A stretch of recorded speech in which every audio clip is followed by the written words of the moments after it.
You're welcome back. This is Dr. Engineer Peter Ajewole, where we want to look at HTML in a practical way. So we're going to get our hands dirty on the system. This is a hands-on session. But before we continue, I would like you to check these 4 things as prerequisite for this practical session. Number 1, you must have gone through my HTML basics tutorial. If you have not done so, please, I would like you to go over the videos so that you will learn what we mean by HTML, the basics of tags, different types of tags, and so on. Please go through them. Then you have to install Visual Studio Code, that's VS Code. Make sure you have the installation on your system, depending on whether your system is 32-bit or 64-bit. We have 32-bit version and we have 64-bit version. So it depends on the version of Windows that is on your system. That's number 2. Then number 3, you have to install at least 3 different browsers, like Google Chrome, Mozilla Firefox, Microsoft Edge, Safari, Opera, and so on. Why are we installing 3 different browsers, at least 3? Because by the time you build a web application, your users will access the application on different kinds of browsers. So you have to check, as a developer, you have to check how your website or your web application behave in different browsers. So that is why. Then lastly, you need a GitHub account, because I'm going to take us through how we are going to use GitHub account. GitHub is an online platform for developers where we keep our codes. That's just the simple definition of GitHub. So that is also a platform where developers collaborate. 3 or more people can be working on the same project and be pushing the code to the same platform. They will all see the code, they can edit it, and they can do things together. So in this class, we are going to have a GitHub account where we'll be pushing our code so that our code is preserved. And whosoever wants to see what we are doing can have access to the code if we share the link. And we can make it public or private, depending on your preference. So without wasting time, let's go to Visual Studio Code. In my system, I'm going to click Start button. I've put it on my Start menu. So VS Code is here, but if you don't have that, it's a matter of just typing. I'm using Windows 11. You can equally do this in any window. Just type. When you click Start menu, just type VS Code. So it is here. So you click on it. Okay. This is my VS Code coming up. We can have a project running. I want to close this project. I have a project. So I'm going to click File and Close Folder. Now don't forget that VS Code works with folder. So we have a blank, a VS Code with no file open now. But this is one way. Provided you have a folder already, you go to File, you click on Open Folder. So in this case, it is assumed that I have a folder already. But since I don't have a folder already, I'll go to my desktop. Anywhere you want to be keeping your website. Now, let's say I want to be keeping my website on my desktop, and for every website I build, I'm going to create a folder. For example, I'm going to right-clicking, not left, right, on empty space here on my desktop. To get your desktop, there is a button on the bottom right-hand corner. I don't know whether you can see my mouse go to the button in your taskbar. So that button will clear everything that is open and show your desktop. Or you can minimize all the programs that are open so that you can get to your desktop. So I right-click on empty space here. I'll click on New, then Folder. It's waiting for me to type in it. It says New Folder. So I'll just type my profile. So that is the site we're going to build. You're going to build your profile. So I call it my profile. And most of the time, what I do, if I'm building a site for maybe Konga, and I call it konga.net, I will name the folder konga.net in small letters, no spacing. So that is the practice. So it depends on how you install your VS Code. Don't forget that I've opened the VS Code, but let me close it now.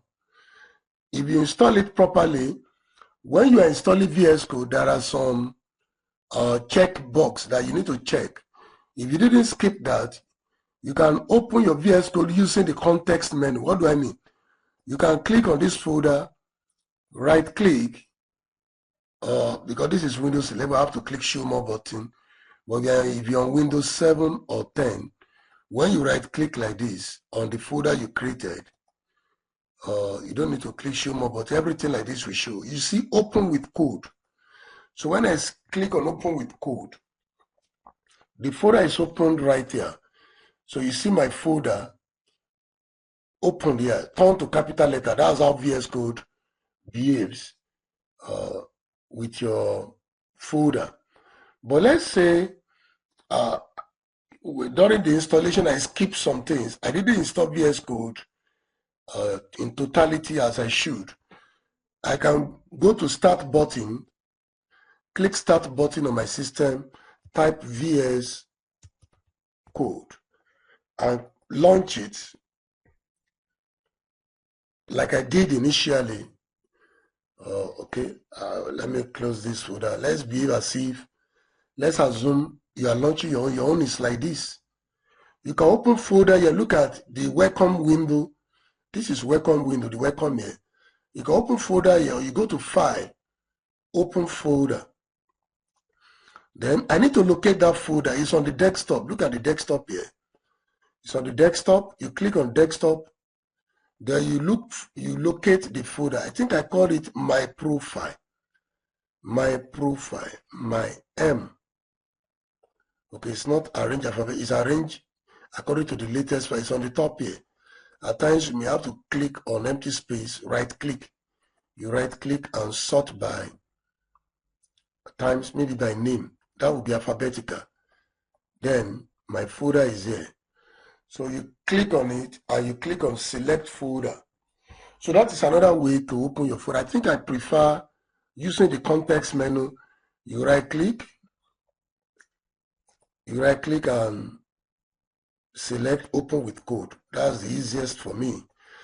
But if you don't have that, you can first of all launch VS Code, go to file, then you open folder, locate the folder on anywhere you created it. Either you want to be using documents or desktop. I was using desktop. Click on desktop, then click on the folder, say select folder. The folder is there. Now in your VS Code, this is VS Code. I have the folder open. In front of the folder, there are 4 buttons called new file, new folder, refresh, and collapse folders. I'm just moving mouse over it. I'm not clicking. The name is showing. Now, the first thing we want to do, we want to create HTML file, HTML. So I'm going to click on new file here.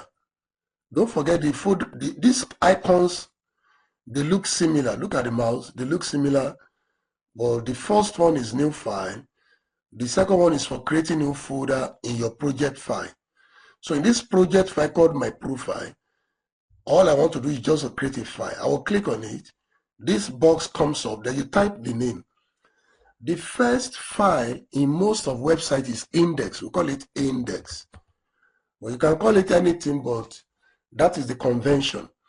Index.html, no space, HTML.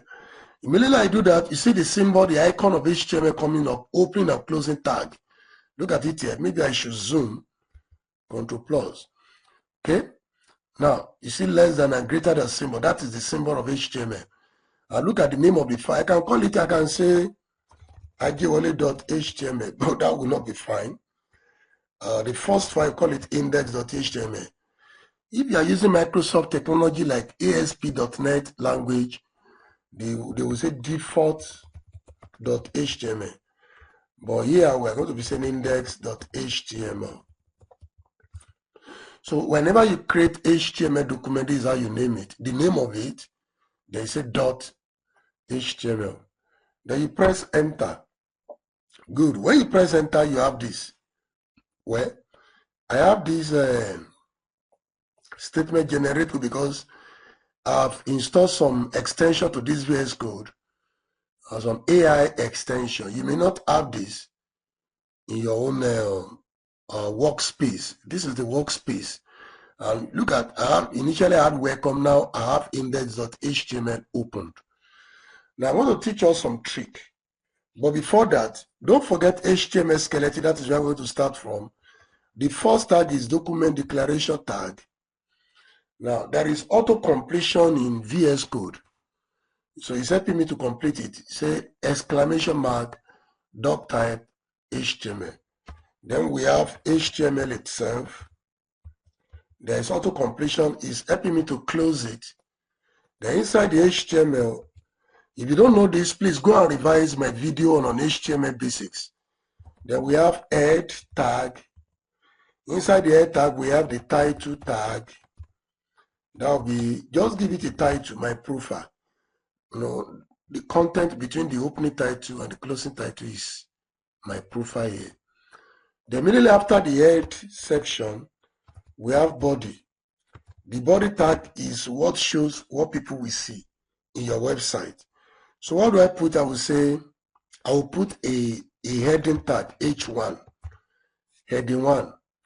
Then I'm going to say, well, welcome to my profile. Maybe something like that. Now, ladies and gentlemen, this is a complete website. And this is the, anytime you start a web page, this is the skeleton, the document declaration tag. It doesn't have closing counterpart, and it has an attribute called HTML. Then after that, we have HTML tag, which you close at the bottom. Then followed by head tag.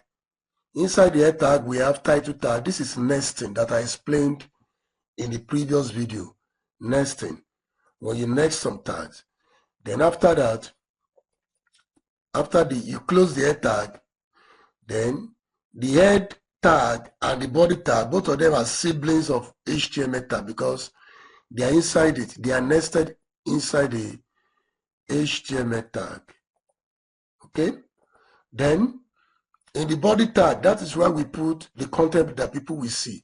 I just want to put a heading 1 tag, H1. You see, it has a closing part.